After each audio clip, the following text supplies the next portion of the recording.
We are in beautiful Glen Allen, Ontario. This is where our historical walk begins this week. Now we're quite a bit away from Guelph, so this week's historical walk will kind of incorporate a few different walks that you can take. But if you find yourself out in the county going for a drive, please stop here in Glen Allen. It's such an important part of our local history. Now, once upon a time, this was the Queen's Bush.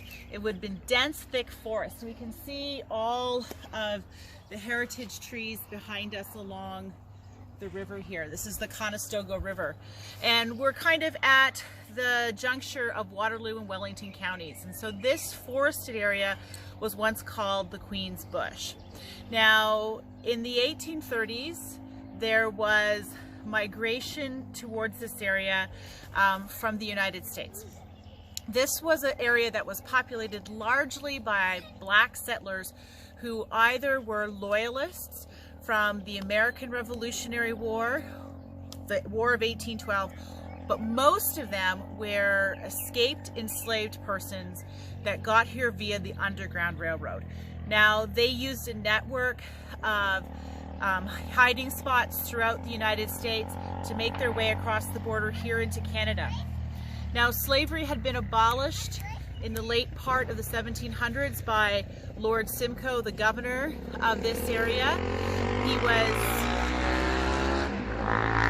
was an abolitionist and reviled by the thought and notion of slavery. That doesn't mean slavery was actually illegal everywhere, and the transatlantic slave trade continued for the British until the early 1800s. But if you could escape slavery in the United States, you could find freedom here in this area in the Queen's Bush. Now, for those first settlers who arrived here in North Wellington and North Waterloo counties, they had to clear the land and create their homesteads. This was incredibly difficult work. And unfortunately, in the 1850s, the Canada Company commandeered the land that they had cleared and wanted to sell it to white farmers coming from Britain. Now, the black settlers were allowed to stay if they could buy their farms, the farms they built by themselves, by the sweat of their brow, from the land that they cleared themselves. They could buy that land, buy that farm they have already built from the Canada Company for a price that the Canada Company named. Now, a lot of them, that was a very steep price and they couldn't afford to do it. So the Canada Company took their land and gave them a small sum of money in return. Many of those settlers left the area. Many moved towards Guelph and settled in our royal city. Others moved to Galt, and others moved north to Owen Sound and to Collingwood area.